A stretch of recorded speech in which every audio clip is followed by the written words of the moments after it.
انا اعطیناک الکوثر فصل لربک وانحر ان شانئک هو الابتر۔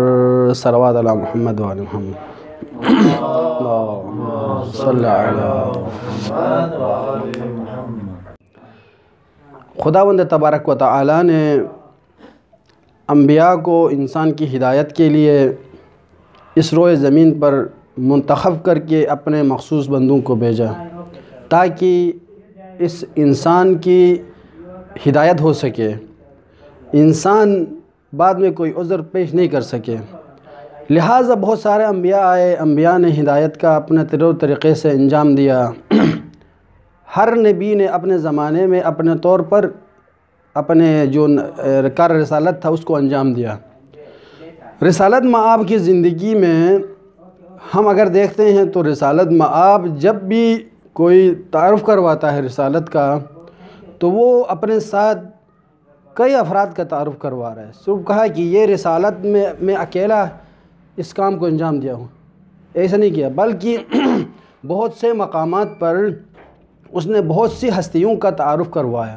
ان میں سے ایک ہستی حضرت زہرا سلام اللہ علیہا کی ذات ہے، بلکہ اس کے بارے میں یہ بتا رہا ہے کہ حضرت زہرا فاطمہ تو بضعۃ منی، فاطمہ میرا ٹکڑا ہے، ٹھیک ہے، یعنی بتا دیا کہ میرا ٹکڑا ہے، مطلب یہ ہے کہ میرے رسالت کا ایک حصہ ہے، یعنی رسالت میں جتنا بھی میرا حصہ ہے اتنا فاطمہ کا حصہ ہے۔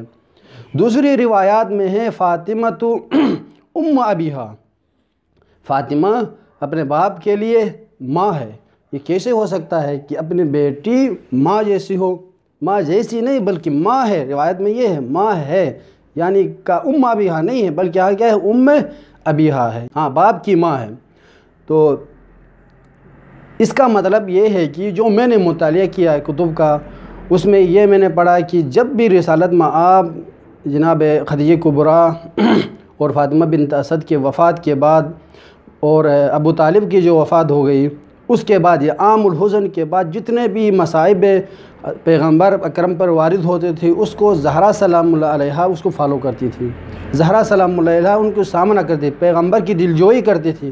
پیغمبر بہت سے معرکوں میں برسر پیکار جنگ کرتے تھے۔ پیغمبر جو بھی عمل آتا تھا ڈائریکٹلی پیغمبر کے اوپر آتا تھا اس کا عمل، چاہے وہ میدان میں جا کے تلوار اٹھا کے جنگ نہ کرے، خیمے میں بیٹھ جائے، چاہے وہ مدینے میں گھر میں بیٹھ جائے، اس کا براہ راست اثر پیغمبر پہ ہوتا تھا۔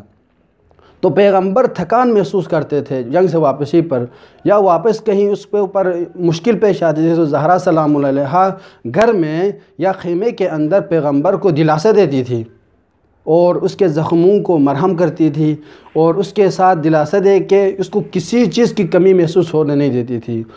حالانکہ پیغمبر کی دوسری ازواج بھی ساتھ تھیں لیکن ان کا اتنا شفقت پیغمبر کے ساتھ نہیں ہوتا تھا۔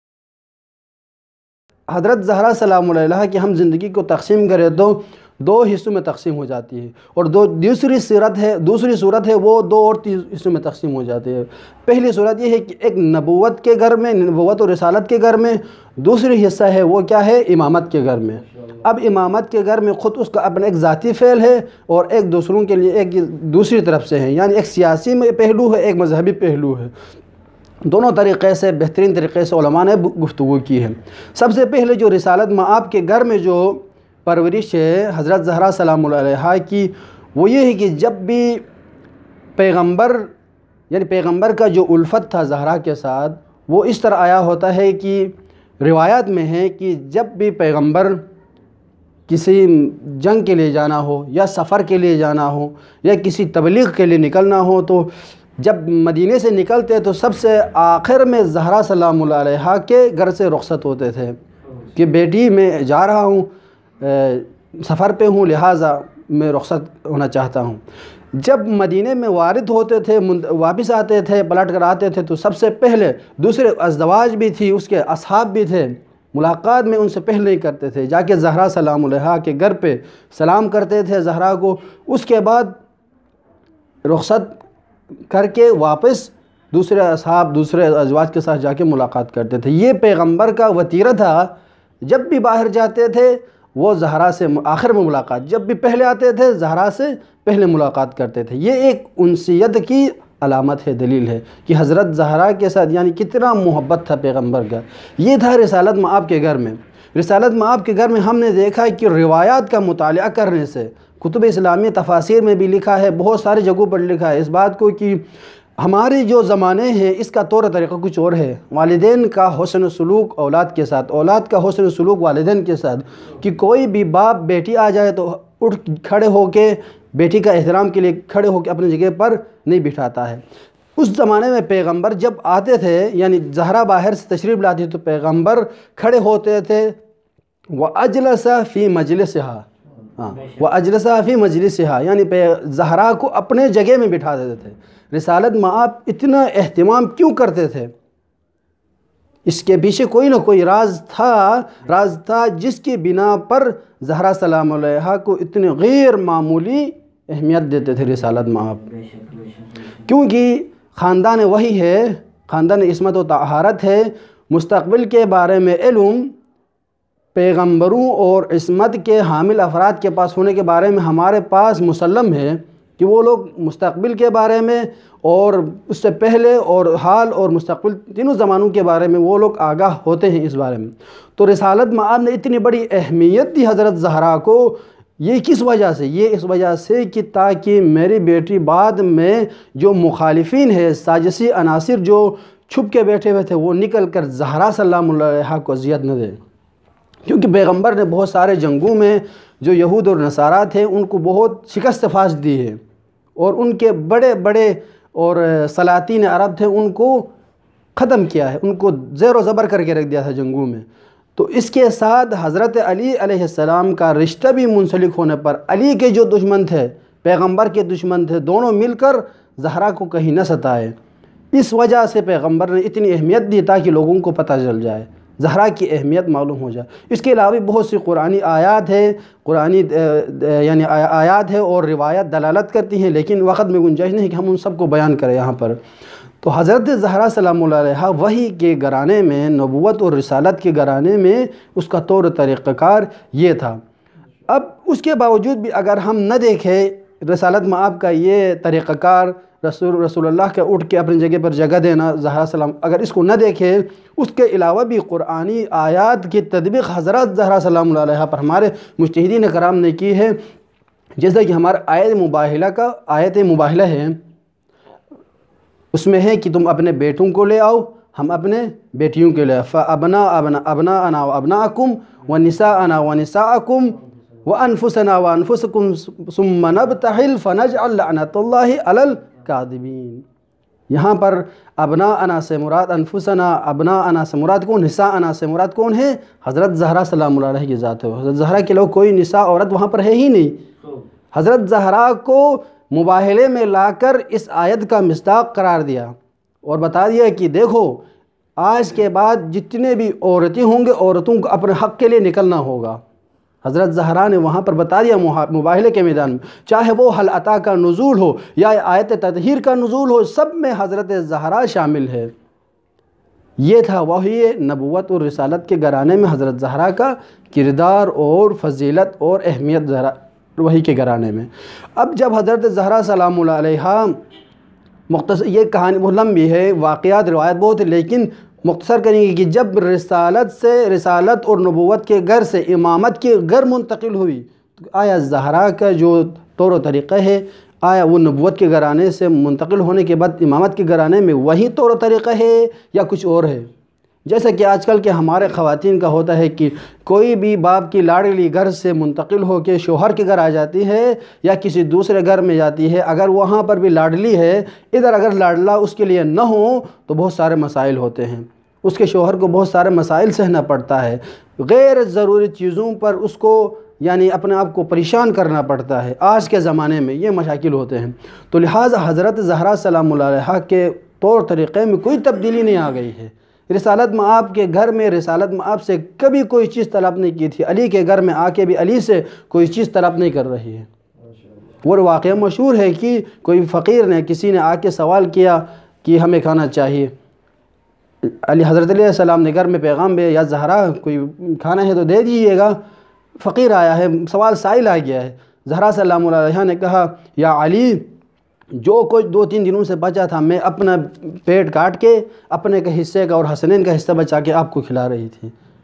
حضرت علی علیہ السلام نے کہا نہیں زہرا یہ کیا طریقہ کار ہے، یہ آپ نے اسے کیوں کیا؟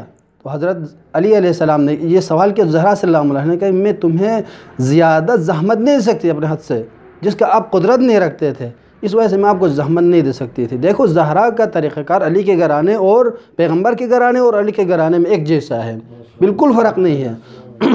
بلکہ رسالت مآب کے گھر سے علی کے گھرانے میں آنے کے بعد، حضرت علی کے گھرانے میں آنے کے بعد زہرا کی ذمہ داریاں میں اور بھی اضافہ ہو گیا، کیونکہ جب رسالت مآب یعنی اس طرف سے یعنی کیا وحی کا جو سلسلہ تھا بند ہو گیا، رسالت اور نبوت کا دروازہ بند ہو کے امامت کی یہ کڑی شروع ہونے کے ساتھ اب اس امامت کی کڑی کی ذمہ داری زہرا سلام اللہ علیہ پر آ گئی، کیونکہ یہ خود بنت رسول اللہ ہے، رسول اللہ کی اکلوتی بیٹی ہے۔ تو آیا اس ذریعے سے حضرت زہرا سلام اللہ علیہا اس چیز کو زیادہ جانتی ہے، سب سے زیادہ جاننے والی ہے، اور اسی کے ذریعے سے امامت کی اس نے حفاظت بھی کرنی ہے، اور تا دم مرگ حضرت زہرا نے حفاظت کی رسالت امامت کی۔ ان دونوں کو پتہ چل گیا، ان کو فضائل معلوم تھے حضرت زہرا کے، فضیلت سب سے کائنات میں خواتین میں افضل ترین فرد ہے یعنی حضرت زہرا ہستی ہے، معلوم تھے، اس کے باوجود بھی انہوں نے یہ ظلم کیا کرنے کے بعد اب پچھتاوا ہو گیا۔ تو یہ آیت اللہ ناصر مکارم شیرازی نے تفسیر نمونہ میں لکھا ہے یہ واقعہ کہ جب ان کو پچھتاوا ہو گیا تو اول اور ثانی دونوں مل کے کہا کہ آج زہرا کے پاس جا کے ہم معافی مانگتے ہیں۔ حضرت زہرا سلام اللہ علیہا کے پاس چلنے کو کہا تو اول نے کہا کہ ہم کس منہ سے جائیں گے بنت رسول اللہ کے پاس، ہم نے اپنے دور میں اتنے ظلم کیے ہیں لہٰذا میں نہیں چاہتا ہوں کہ چلا جاؤں۔ نہیں، ثانی نے کہا نہیں ہم چلتے ہیں زہرا کے پاس جا کے عیادت کرتے ہیں، مریضہ ہے تو لہٰذا ہم اس کی عیادت بھی کریں گے اور معافی مانگیں گے۔ مختصر یہ کہ وہ آگے در زہرا پر آگے دستک دیا، کون منادی نے آواز دی، کون؟ کہا کہ میں وقت زمانہ خلیفہ ہوں، زمانے کا خلیفہ ہوں۔ تو حضرت علی علیہ السلام باہر آئے اور اس نے کہا کہ کیا حاجت ہے آپ کی؟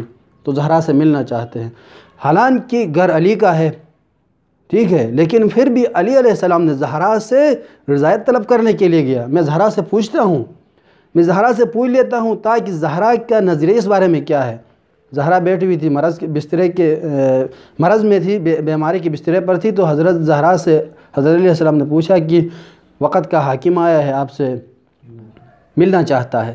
حضرت زہرا نے منع نہیں کیا، دیکھا علی آپ کا گھر ہے، آپ اس گھر کے حاکم ہیں، آپ اس کے گھر کے ذمہ دار ہیں، لہٰذا دیکھیے آپ جب مناسب سمجھتے ہیں اندر لے آئیے۔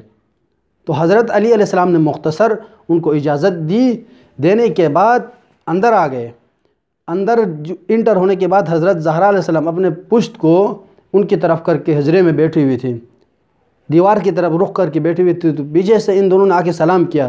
حضرت زہرا نے سلام کا جواب نہیں دیا۔ اب یہاں پر یہ لوگ اشکال کرتے ہیں بعض لوگ کہ حضرت زہرا نے سلام کا جواب کیوں نہیں دیا، آیا سلام کا رد یعنی جواب دینا واجب ہے؟